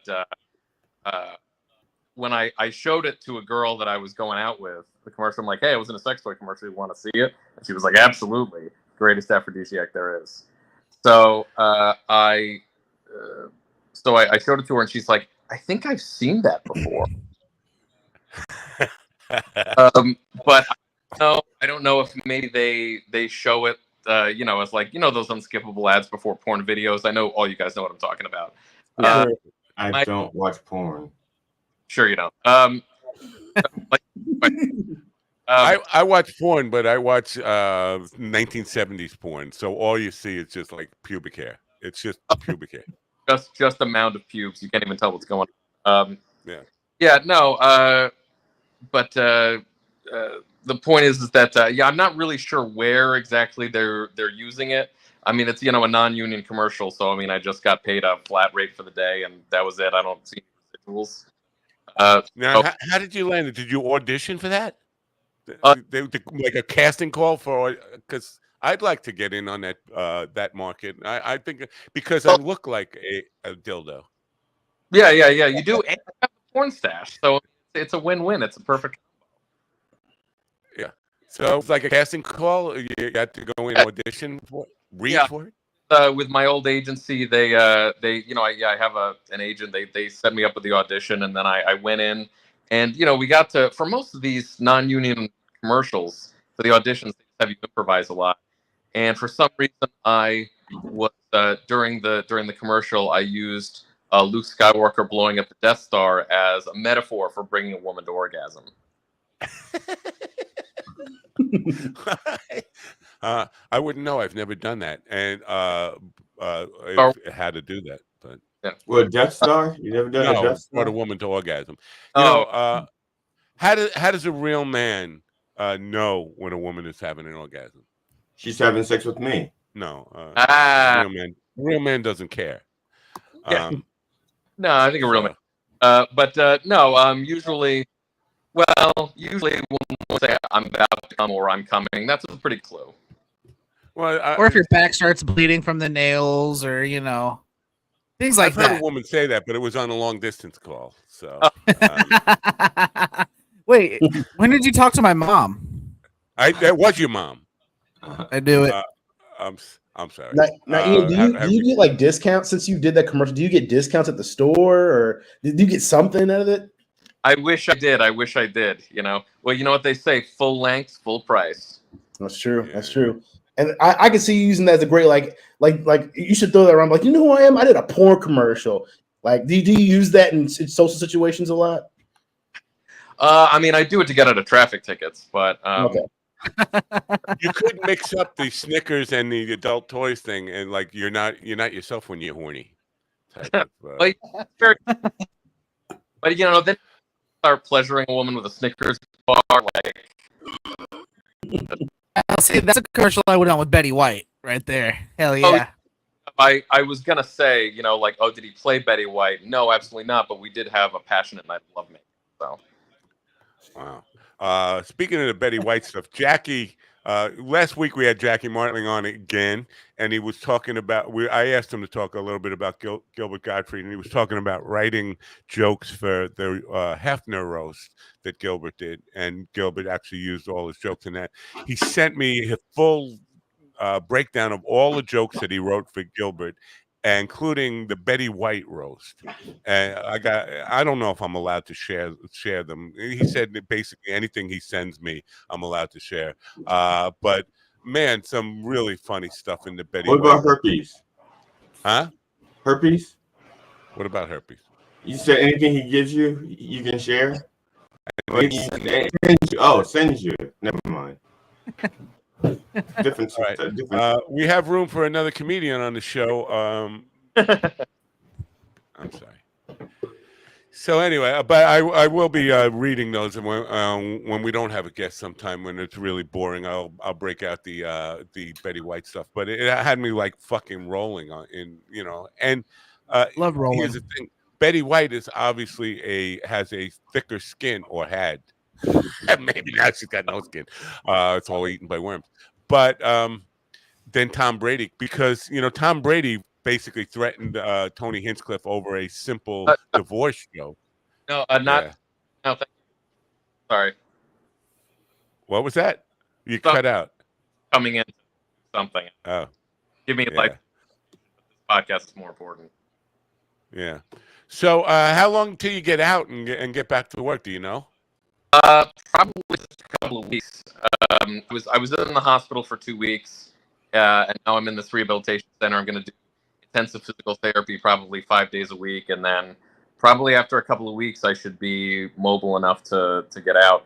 I have to wear this back brace until basically anytime I'm not in bed till early July. But after that, because I didn't actually. So I have to look it up. There are 33 vertebrae in the back, and none of them are like broken completely. They're just fractured, but I ended up fracturing 10 of them. Wow. Nice. Yeah. Which are they sequential in sequential order, or is it non-sequential like bribe money? Yeah, weirdly, it's there's your thoracic vertebrae, which is back in your lumbar vertebrae, which are and I fractured 7 through 11 of the thoracic vertebrae, but not 12. But I fractured all 5 of the lumbar. Wow. So does that include your coccyx? No, my coccyx is fine. Because that's the hardest bone to heal. The coccyx bone, that's all those bones, the one that's the hardest to heal, and probably the most painful while it's healing is the coccyx. Yeah, that one I am unharmed. So, you got off lucky. I mean, I don't know if you got off, but it's lucky. Yeah.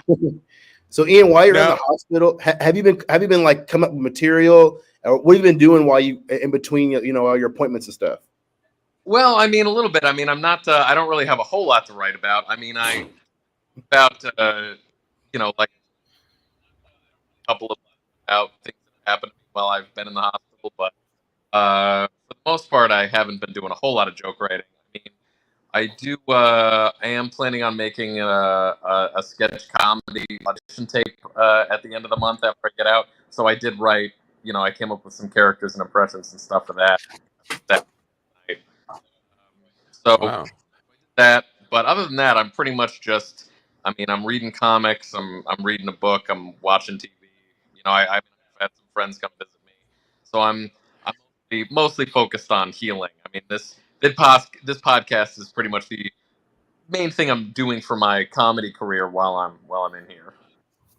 Oh boy, I'm sorry about that. The hospital doesn't really lend itself to as much comedy as you would think. I mean, outside of conversations with nurses and shit like that, there's not a whole lot that you can be like, oh, this would be funny to tell people. I shit in this bed earlier, or whatever, like there's not a whole lot to write about. But speaking of that, so, because it was so, I couldn't really get up for a while, and so I had to use a bedpan, and that is just, humiliating. So I did tell a couple of the nurses, you are the first person to wipe my ass besides myself since the 80s. See, I would never be able to do that. I would die of whatever you die of when you don't ever take a shit. Oh, dude, the bedpans are so humiliating. I know, I'm sure sooner or later I'd go unconscious and it would happen anyway. I'd probably be shitting the bed in my sleep. But I'm just my ass is too shy. I have a very shy ass. Yes. So you have stage fright? Well, dude, there's nothing weirder than when you're sitting in the bed on top of a bedpan in a place you're not supposed to shit. Then you got to shit, and then they got to help you wipe because it's impossible to maneuver to get it done while you're on it. It's not fun. Well, I like to read a book when I'm taking little shit. water hoses you could use. Can't you just use like little water hose and? Well, if that's what you're gonna call it, sure. I mean, I don't. Like in the bed? No, not really. What did they just put the garden hose and just like put it in through the window? Like, all right, just put your ass down. Well, if you're lucky, the Holiday Inn. I mean, if you're lucky, they use like adult wet wipes. If you're lucky, yeah, they did use the wet wipes. But on the last day I was in the hospital, I did a little bit of physical therapy in the hospital. On the last day, the doctor came in the morning and I said, "Hey, listen, physical therapy is going really well. Do you think it would be all right if I got a shit, if I could actually get up and walk and go to the toilet?" And he said, "Yeah, I think that would be fine." So I the last day, and I went and I shit in the toilet, and I was just like, "What a luxury!" Wow. Everything. Wow. The little things we take for granted in life. Yeah, no. That's a missed opportunity, though, because you could shit in one of those bedpans, take a picture of it, and claim it's the Virgin Mary. Holy shit! just a little bit shy of blasphemy there. Just a little bit. If you raise the level. Yeah, because he said claim. If he had said it is, then it would have been blasphemy. But he said claim. So. Right, just a little bit shy. Yeah. I like to read a good book when I take a shit, which is why I've been banned from Barnes and Noble. But yeah. I mean, I hope you fully recover soon. And do you get to pick your own physical therapist? Because I this is another thing I'd be really shy about. Like, I don't want guys like manipulating my body and stuff. Now, I don't even know if you're a hetero man or a gay man, but the thing is, you want somebody hot. You don't want somebody you're not attracted to doing all that. No, that's the complete opposite. Yeah, I'm straight. It's like, I don't want, like, first of all, the first person to wipe my ass was a guy, and I told him, like, I'm really glad I have a guy doing this, because you don't want a hot woman wiping your ass. Nah. It's awful. That sounds terrible, actually. I agree. I've been working for that. That's been my goal for 65 years. I've been just waiting for that to get old and like get in a nursing home and have like, super hot nurse come in and wipe my ass. And I just like. That's like a weird 70s kinky porn, honestly.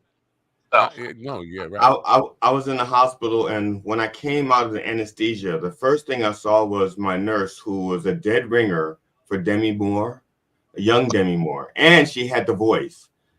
She had the Demi Moore voice and the face, and I was like, and that was the first thing. So when I woke up, so I thought I was dreaming at first, because and then she asked me if I was okay, and I said, okay, Demi Moore wouldn't ask me about my health and if I'm breathing okay. She's actually asking doctor questions, and she was the one who actually removed the catheter from my penis. Okay. And we went out on a date after that. I mean, after I got out, it was good advertising. You don't want a hot nurse because, or like a super hot nurse, like especially around your underbits, because like when you're getting like cleaned up, for example, it's cold. Right. I got a date out of it. Yeah, but you're not at your best. You're not standing at full or even half mast. That's right. It's right. So she knew. It's like removing the catheter is like this is bargain basement. I can't wait to see the good stuff. Yeah, GD sounds like he's reciting testimony that he had to give as a defendant in a sexual harassment trial. It's like, this is why he's not allowed he's not allowed in the hospital anymore.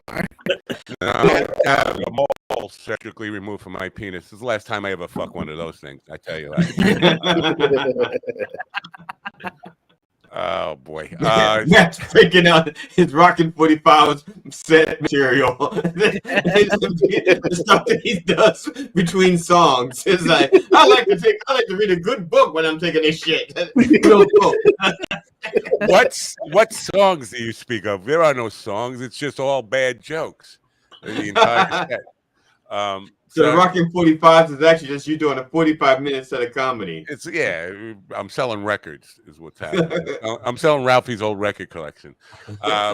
So now you talked about agencies and agents and all this stuff. These guys are all chomping at the bit, wondering how do I get one of these mythical beasts called agents and people working for me?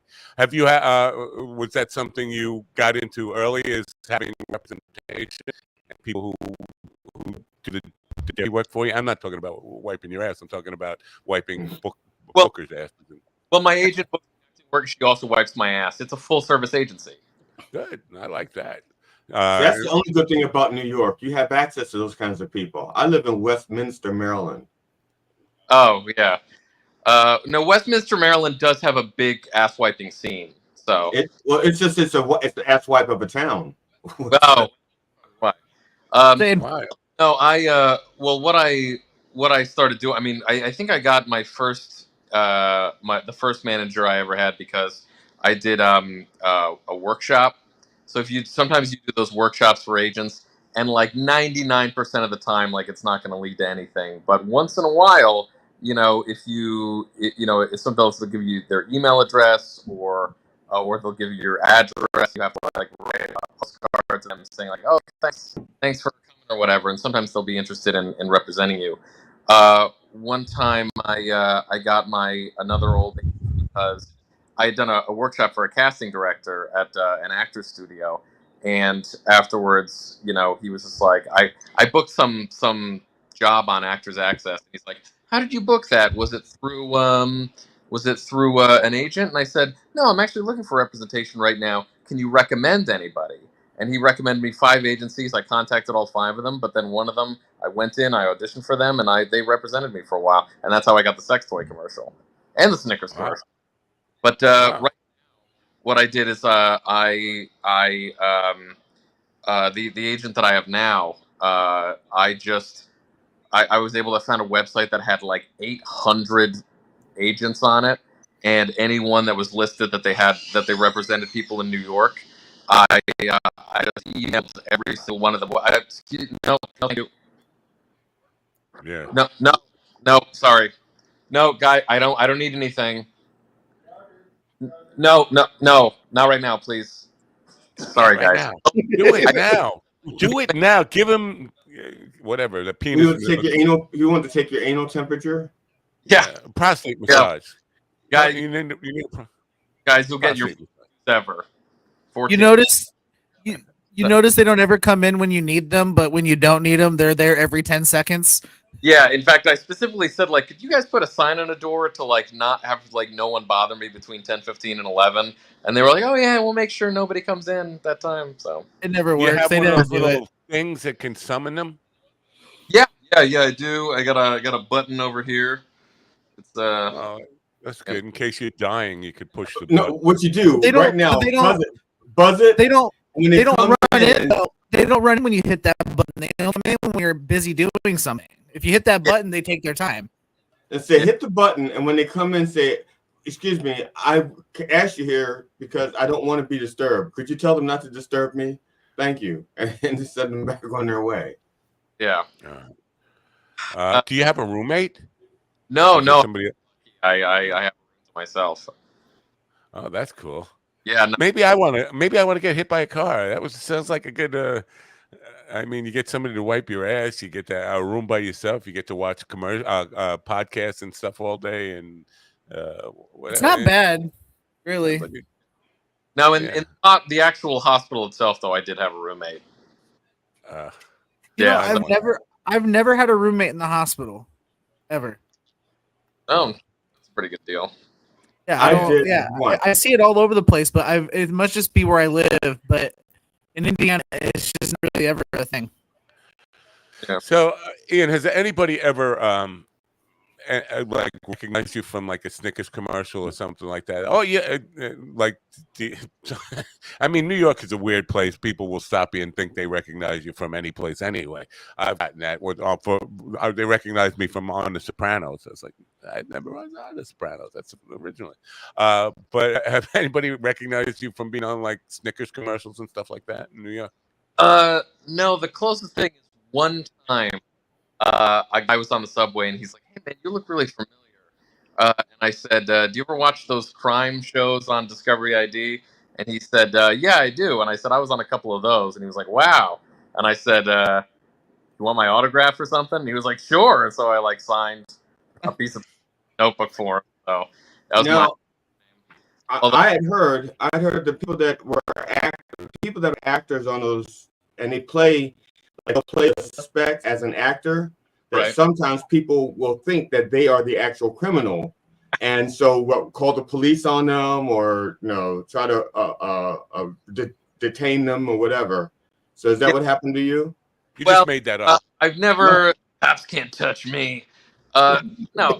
There was a time I was working as a busboy in this restaurant, and there was this one coworker that I had, and we only had like one shift together a week, so I didn't really know her.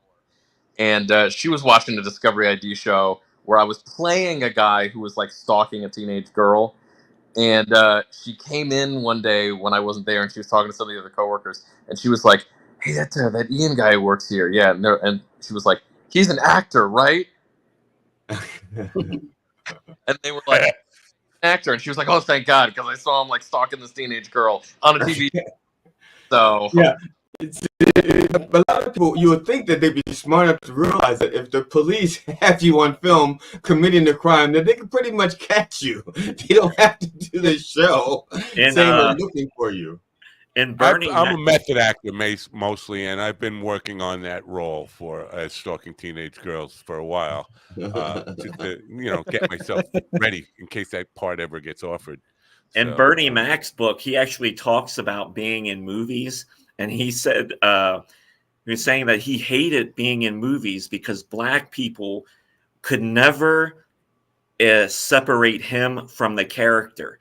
So anytime he would run into somebody on the street and they would recognize him, they'd say, "Hey man, how'd you get away with killing that guy?" or something like that. He's like, "That is not me. I'm playing a character." No, that is Aaron and GD. Jeez. No, I will say that is actually very true because like there's this actor named Leon. He played he played David Ruffin in the Temptations movie, and every like he was in the show earlier. I thought, oh look at just a joke, like oh look, it's David Ruffin, and everybody knew what I was talking about. That's actually a real.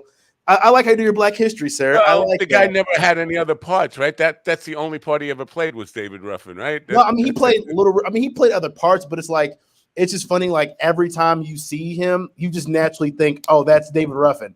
So like for real, he was on the show, The Shy, and I mean my girlfriend talking about. I'm like, look, he's a lawyer now. Look at that. That's interesting. Yeah.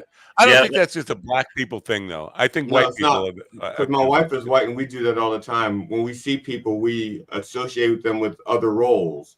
So, like, we'll watch Some Woman on television, and that's it. And my wife goes, "Oh," and she went on to be the show is called Veep, but we saw her on a show, but on a role that she played before she played in Veep, and we go, "That's Selena Meyer's assistant," just. Yeah, that's definitely a white person thing. I do that a lot too. And then, but see, your wife's Black adjacent, so I imagine that she does have those problems. Now, see, like my wife, she's white adjacent, so she also does the whole, "Hey, didn't he was in that thing?" Yeah. Has anybody ever called a number like Mike Jones numbers? Have you actually ever called one of those numbers on TV and be like, I'm gonna see, because people like the Mike Jones 281-330-8004. People actually have called that number, and it's like that's the weirdest shit ever. Well, I think they pull. Yeah, they buy the number and they'll own the number. So like remember that those songs that Jenny with 867-5309. That number was bought. Actually, I think it belonged to a person before. I'm trying to get a number that Jackie Martling bought it and made it dial a joke. I know there's some phone numbers that if they're part of a show, if you dial the number, you'll get something affiliated with the show. Right. Especially if it's something like, let's say, Call Saul. Better Call Saul. He had a phone number. Yeah. And I think back in the day, like GD is referencing. Like back in the day, like GD is referencing, TV studios and movie companies would just put a phone number in, and they wouldn't do like the whole the fake phone number. And I think you're right, GD. I think people were calling that number asking for Jenny.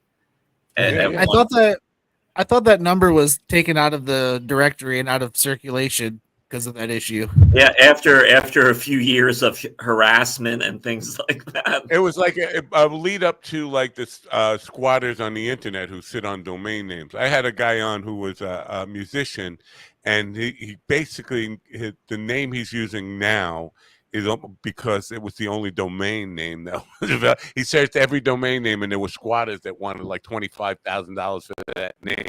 So he changed the name of his band, his music act, based on the domain name that was still available. So that's what that was. That Jenny was a precursor to. And before that, there was 6345789, which is a 50s song, which is basically showing. And Matt, I told you I will sell you crotchlovers.com easily for $5,000. All right, I'll go for that.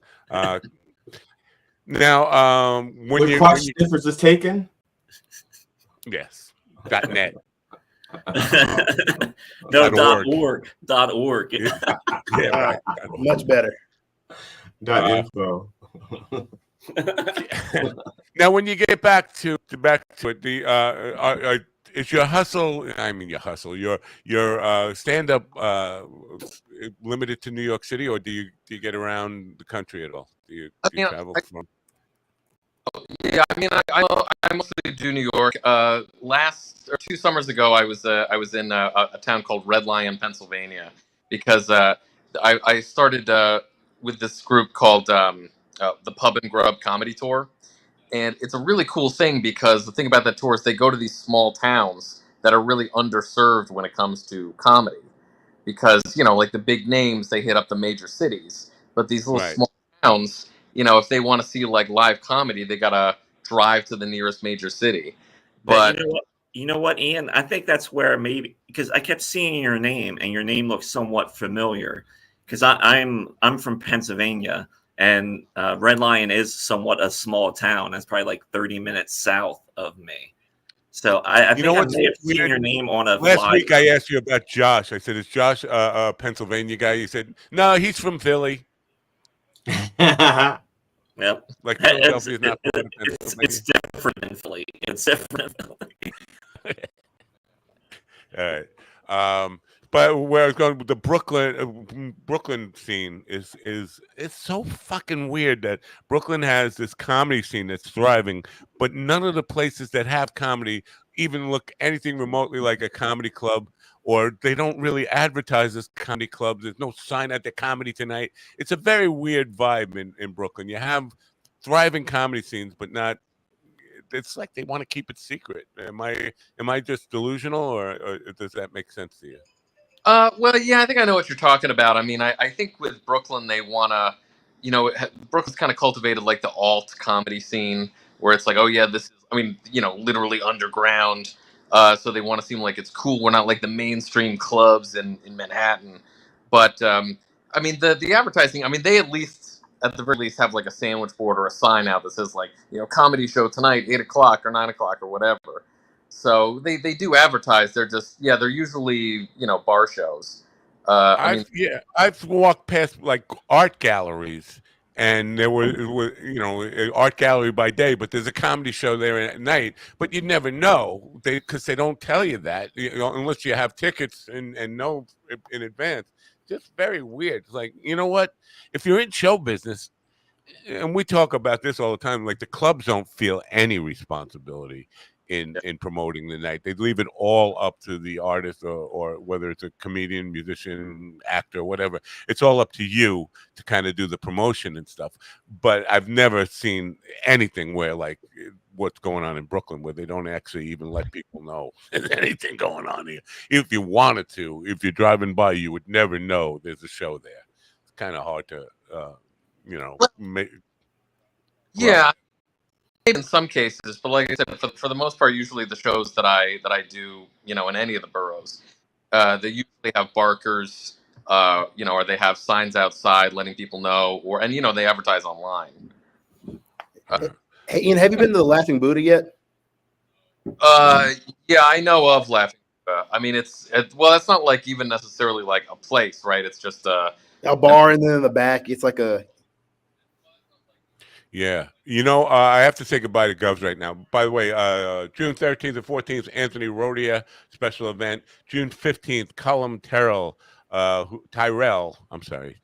I think he's Irish. It's got one of them weird UK accents. He will be there on the 15th at the main room of Govs. Anyway, bye for now, Govs. We'll see you tomorrow, Govs. Have a great day. I'm ashamed of you for not holding Mencia's feet to the fire. At least bring up the